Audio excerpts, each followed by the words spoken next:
Hi guys, Asmo here and welcome to part 5 of the Shadow Miner leveling guide. We are going to go through Act 5 in this one. Basically, we're gonna reach Kitava and finish the first half of the story part of the game. And we are still going with the Arc as opposed to the Ball Lightning. Arc pretty much outperforms Ball Lightning throughout the entire story, at least until you get into like Blood Aqueduct farming and maybe get yourself a Tremor Rod. Until then, Arc feels just very good for clearing packs, and also for bossing it's not too bad because it quickly zaps the bosses and reaches them from everywhere. So sometimes I even prefer it to Pyroclast Mine. You can see the blind ascendancy node doing work here because we're not taking much damage at all. We're running through the packs. I'm gonna quickly cancel the delirium here because we're not caring about the league mechanic here, so that basically no matter what the next league is going to be, we're gonna be able to do this because we're not relying on the league mechanic, and it might provide some nice bonus or we might just skip it depending on what it's gonna be. So right now I'm pretty low life, but I have a lot of ES because of the chest piece that I'm wearing. So 1200 is perfectly fine at this point, as long as, just like me, you have capped resistances. You can see that I'm 75, 75, 75 on all elemental resistances, so that is very good spot to be in. In this zone, in the control blocks, you want to pick up the miasmer or whatever it's called, and that is usually in the top left of the zone. So you first go to the top left and then you go to the top right to find the boss of this zone. This miasmer quest gives you a skill point. For this guy you want to of course deal first with his ads, and you can kind of like throw the mine ahead of you. And for the boss itself, of course, you do Pyroclast Mine, which is still on a 3-link but melting single targets. If you find a 4-link for Pyroclast Mine, then it's gonna do even more damage. But since the thing that we're concerned most about is the clearing the packs efficiently and quickly, because that's what we're doing 90% of the time, that's why Arc is in our 4-link as opposed to Pyroclast Mine. Here you want to just go through this square and you will start encountering monsters with proxy shield, and when you're playing a mine build you want to make sure that you throw mines inside the proxy shield. You don't have to be in there, but the mine has to be inside of the proxy shield to hit the guy who's inside of that proxy shield, right?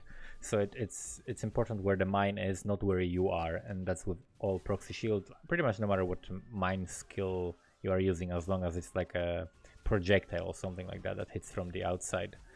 In this zone you want to go to the top right and then just stick along that edge, go to the bottom right. You'll find this little square with the blue pack, and that's how you know you're supposed to turn left now, to the bottom left, and you do like a big square around the loop, and you arrive into the Chamber of Innocence, which, if you are feeling weak, if you feel like your level is not high enough because you've been zooming too much, let's say you're like level 39 and this is level 43 zone, you can reset this zone a couple of times, and it provides amazing experience. It's like one of the best XP zones in the entire story.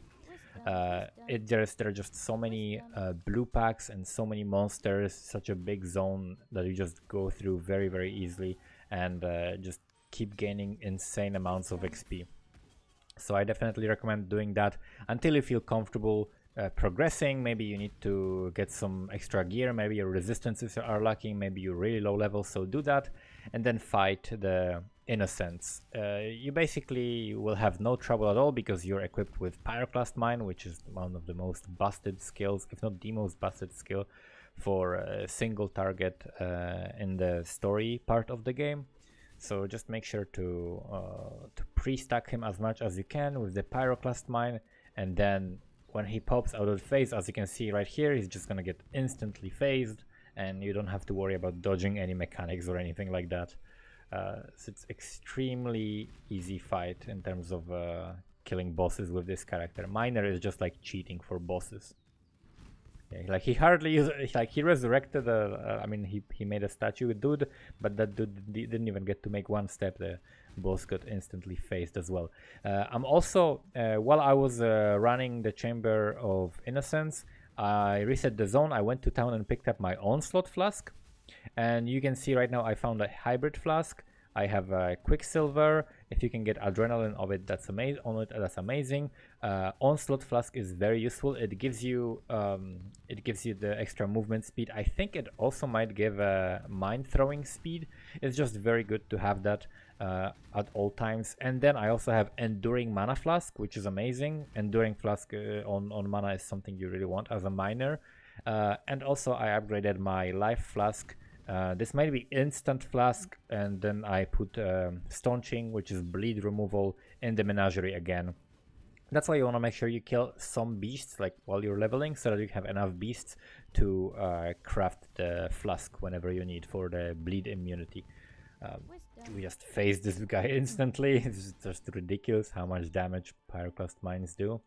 And this is the point of the game where if I wouldn't have the blind node from the Ascendancy, it would be really dangerous to run into mobs, like especially here when you get to Torched Courts, like these guys that shield charge on you and that attack with these rares that have nasty auras around them deal a fuck ton of damage, and they are very, very, very dangerous. So if you don't have like a defensive flask or a strong defensive mechanic like blind on Saboteur, that is a very dangerous zone to be in. Here you always go to the bottom left, to the top left, and to the top right. You do like a little loop, and then you go to the left to progress further when you exit the Torched Courts.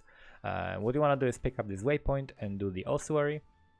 Ossuary has like a simple layout that goes in a loop. It's always like a loop that you have to go around, and then you get your item that is the Sign of Purity that you need to continue, and also a recipe, another recipe that you get to pick up here. And this recipe is, let's wait for the door to lower, physical damage rank 2. So it's completely unnecessary for this character, but I always like to pick up all of my recipes so that I don't have to go there later in case I play another character. 4-link chest with 5 sockets, so potentially it can be linked into 5. That's really great. We're gonna add another 4-link to our setup because it has the right colors. I use an essence to get some resists on it guaranteed, and then I craft life on it because it has empty prefix. And that's gonna be our 4-link, in which we're gonna put Pyroclast Mine now with trap and mine damage, elemental focus, as well as added lightning. And that's a pretty great combination for this at this stage. So we're gonna have absolutely massive single target damage. And other than that, just want to make sure to put the skills, like right now I'm making sure to put the Skitterbots and Herald of Thunder into my gloves instead of my weapon. I freed my weapon slot because the Skitterbots and Herald of Thunder were in a chest, but I don't want to put auras in a weapon because anytime I will be swapping weapons with I have it hotkey to X, then I'm gonna basically turn them off. You want to leave a portal here at the ruined square. You leave a portal here in order to quickly get later up to the roof, and then basically you just go diagonally through the ruined square, just straight down, and that's how you're gonna get to the next zone, which is the Reliquary or something. Yes, the Reliquary. And you skip the Utula quest because it gives you like a shitty unique jewel that you don't need unless you're like, I don't know, play Cyclone or something and you really want the weapon range jewel and you're playing SSF or something like that. But yeah, I normally just skip it, just pick up 3 of these relics, and that's basically all you need to do in this act, other than kill Kitava himself, right? So important, now do not log out and do not portal because you left that portal next to the roof. So you want to just exit this zone through the waypoint, which we have right here. This is the skill tree. As you can see, we're not picking that much damage. If you want, you can elect to pick up more damage. This is a fairly conservative tree. We're not picking much crit, but you can pick up more damage, and probably when I'm going to be leveling myself, I'll pick up a little bit more damage. But this is like a pretty safe tree to run. You get your skill point, and then basically you head through the portal on the ruined square that you already have into the fight with Kitava. Lightning Walker is something I'm considering. If you're short on resistances, definitely something to consider. It will help you like free one of the crafts from your wands, for example. Instead of lightning, you can put something else there that you're missing, and that way you can fix whatever resist issue you're having. And so now basically we're going through the rooftop. We have 4-link arc, which takes care of all these monsters, and 4-link Pyroclast mine, which will take care of Kitava very easily. Cathedral Apex, and after this fight we're gonna lose 30 on all elemental and chaos resistances, so you definitely want to make sure that you're prepared for that ahead of time. Like, you always want to get more resistances even if you are capped, but there are some upgrades you can make. You still want to make those upgrades so that you don't have to do them later when you finish with Kitava. It's a fairly straightforward fight. As you can look up tons of videos. You can, for example, if you're struggling with this fight, and especially like this black stuff on the ground, you can TP out and then come back in, wait out while you have the invulnerability phase. After TPing in, wait out the junk on the floor, and then when the floor is clear, you can continue fighting. That's a very easy way to do this fight. You can also just use your flask and then portal to refill the flasks and come back during this phase.